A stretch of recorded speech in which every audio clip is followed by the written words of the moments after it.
Livro de Jó, capítulo 1.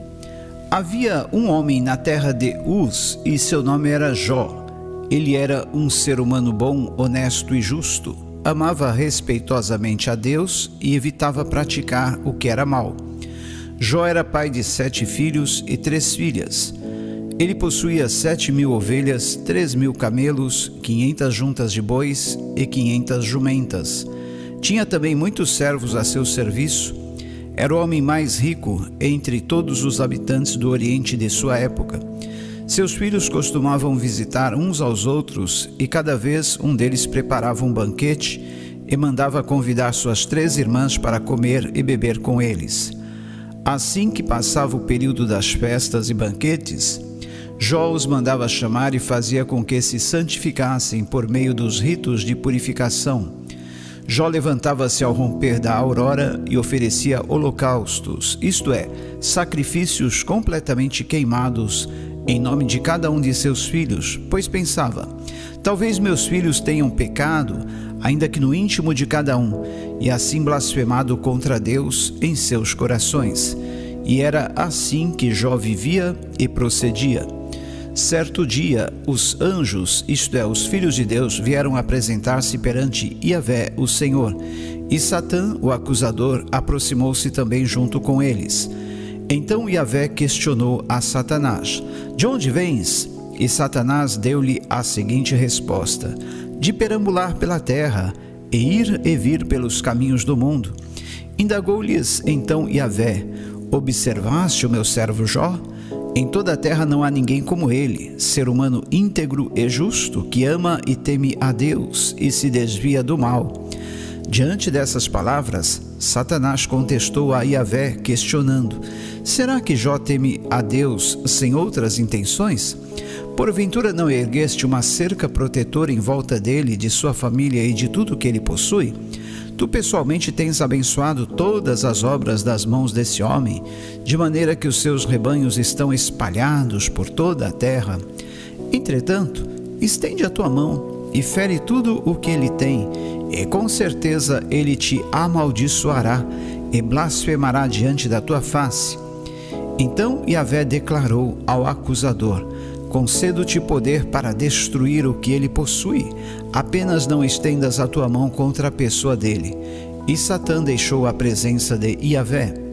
Certo dia, quando os filhos e as filhas de Jó estavam desfrutando de um banquete, comendo e bebendo vinho na casa do irmão mais velho, um mensageiro chegou trazendo a seguinte notícia a Jó: eis que teus bois estavam lavrando a terra e as jumentas pastavam perto deles. Então repentinamente surgiram os sabeus e os atacaram e os levaram. Não obstante, eles ainda mataram seus servos ao fio da espada, e só eu consegui escapar para poder contar-lhe o que aconteceu. Enquanto o mensageiro ainda estava falando, chegou outro e exclamou: fogo de Deus caiu do céu, incinerou as ovelhas e os servos e os consumiu. E eu fui o único sobrevivente, e vim-lhe informar o que ocorreu. Enquanto ele ainda explicava o ocorrido, veio outro mensageiro e disse: os caldeus dividiram-se em 3 grupos, atacaram os camelos e os levaram, e ainda mataram os teus servos ao fio da espada. Só eu escapei para trazer-te esta notícia. Enquanto este acabava de dar sua informação, chegou outro com a seguinte notícia: teus filhos e tuas filhas estavam comendo e bebendo vinho na casa do teu primogênito, o filho mais velho. De repente veio um vento forte do deserto, atingiu com fúria os 4 cantos da casa, que desabou sobre os jovens, e todos eles estão mortos. E eu fui a única pessoa que sobreviveu para lhe contar o ocorrido. Ao ouvir tudo isto, Jó levantou-se, rasgou o manto que vestia e foi raspar a cabeça. Logo em seguida, ajoelhou-se, encostando o rosto no chão, em sinal de humildade e adoração diante de Deus, e exclamou em oração: nu deixei o ventre de minha mãe, e nu partirei da terra. Iavé deu, Iavé o tomou. Louvado seja o nome do Senhor. E em todas as suas atitudes, Jó não errou nem pecou, e também jamais culpou a Deus por revés algum. Capítulo de número 2. Em um outro dia, os anjos, os servidores celestiais, voltaram a se apresentar perante Yahvé, o Senhor, e Satã, o acusador, também estava entre eles, para da mesma forma ser ouvido por Yahvé. Então Yahvé questionou a Satanás: de onde vens? E Satanás deu-lhe a seguinte resposta: de perambular pela terra e ir e vir pelos caminhos do mundo. Indagou-lhes então Yahvé: observaste o meu servo Jó? Em toda a terra não há ninguém como ele, ser humano íntegro e justo, que ama e teme a Deus e se desvia do mal. Jó se mantém íntegro, apesar de haver tentado me instigar contra ele, a fim de castigá-lo sem motivo. Diante do que declarou Satanás: é porque não tocaste na pele dele. Pele por pele, tudo quanto um ser humano tem, ele dará para salvar a sua vida. Ora, estende a tua mão agora mesmo e toca-lhe nos ossos e na carne, e ele prontamente te amaldiçoará e blasfemará na tua face. Então Yahvé declarou a Satanás: eis que o meu servo está entregue em tuas mãos, contudo poupa-lhe a vida. Saiu, portanto, Satã, o acusador, inimigo da presença do Senhor, e passou a afligir Jó, o servo de Deus, com feridas terríveis, que iam da sola dos pés até o alto da cabeça. Então Jó lançou a mão de um caco de cerâmica e com ele coçava-se, raspando suas feridas, sentado sobre as cinzas. Então, aproximando-se a esposa de Jó, admoestou-lhe: deixe de ser teimoso em sua lealdade, homem. Isso não vai resolver nada.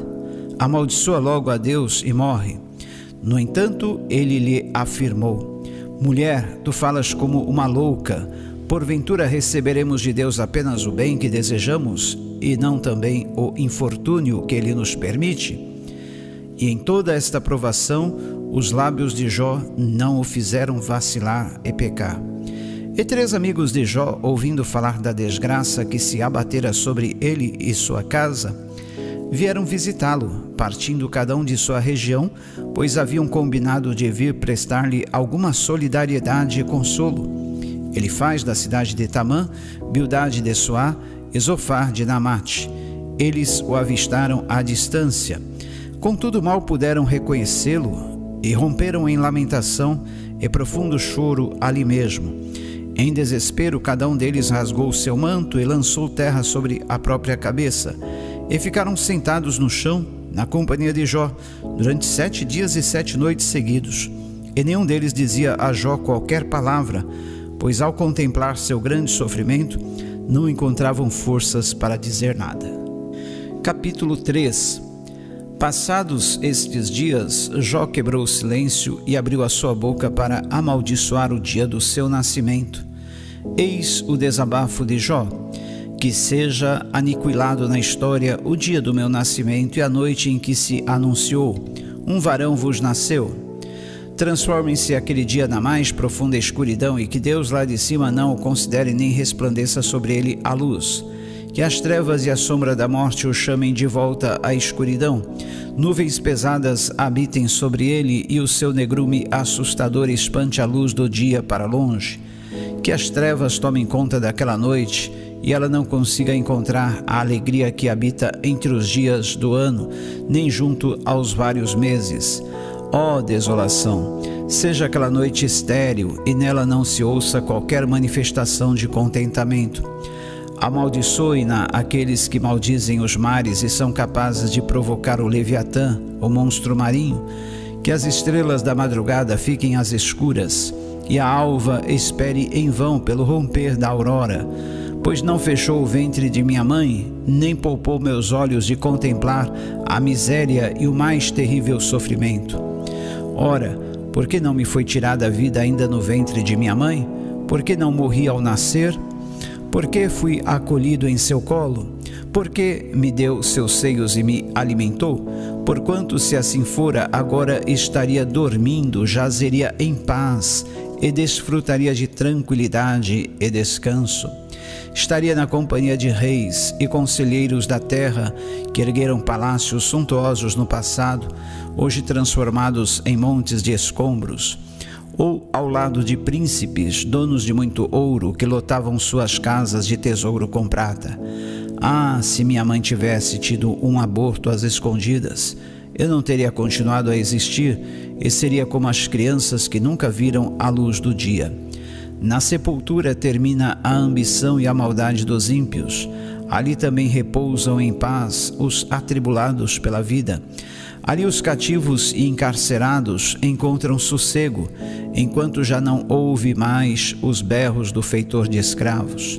O pobre e o rico, o simples e o poderoso, o pequeno e o grande, se encontram ali, e o servo está livre do seu dono. Porque se concede luz ao aflito e vida aos amargurados de alma, que desejam a morte sem que ela venha, e cavam a sua procura mais do que em busca de tesouros ocultos. Aos que se enchem de alegria e exultam quando vão para a sepultura, porque se dá vida àquele cujo caminho não faz sentido, é como andar às cegas com todas as saídas trancadas por Deus. Assim, em vez de comer, eu choro e lamento, e os meus gemidos se derramam como água da fonte. Exatamente aquilo que eu mais temia desabou sobre minha cabeça, e o que mais me dava medo veio-me assombrar. Não tenho paz nem tranquilidade, nem consigo descansar. Vivo em desassossego. Capítulo 4. Então Elifaz de Temã tomou a palavra e respondeu ao desabafo de Jó. Se alguém se aventurar oferecer-te um conselho, ficarias ofendido? Todavia, quem pode conter as palavras? Tu tens ministrado sabedoria a muitos e tens encorajado a diversos braços desfalecidos. Tuas palavras têm sustentado os que cambaleavam e tens fortalecido os joelhos vacilantes. Contudo, agora chegou a tua vez de estar em dificuldade. Tu te perturbas e, ao seres provado, te desanimas. Acaso tua confiança não está alicerçada no teu temor a Deus e a tua esperança em teu procedimento irrepreensível? Pensa bem, consegue recordar-te de algum inocente que tenha perecido? Soubeste que justos sofreram destruição? Pelo que tenho observado, eis minha experiência. Aqueles que cultivam o pecado e semeiam a impiedade são os mesmos que colhem tudo quanto há de mal. Ora, pelo sopro de Deus são destruídos, pelo vento de sua ira são aniquilados. Os leões podem rugir e rosnar muito alto, mas até mesmo os dentes dos leões mais jovens e fortes se quebram. Os leões mais velhos morrem por falta de presas para mastigar o alimento, e os filhotes da leoa peregrinam sem rumo. Disseram-me uma palavra em segredo, da qual os meus ouvidos perceberam o sussurro.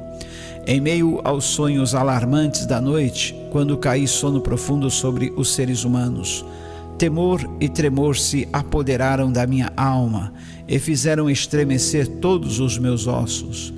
Um espírito como um sopro passou ante meu rosto e senti todos os pelos do meu corpo arrepiarem-se imediatamente. Ele parou, mas não consegui identificá-lo. Um vulto se pôs diante dos meus olhos em meio ao silêncio. Escutei uma voz suave que me indagava: pode um ser mortal ser perfeitamente justo diante de Deus? Pode o ser humano se conservar puro em seus caminhos sob o olhar do Criador?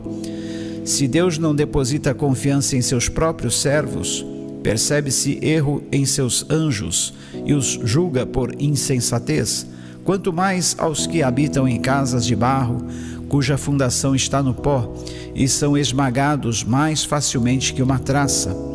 Entre o raiar do dia e o pôr do sol são exterminados, perecem para sempre, sem que sejam sequer notados.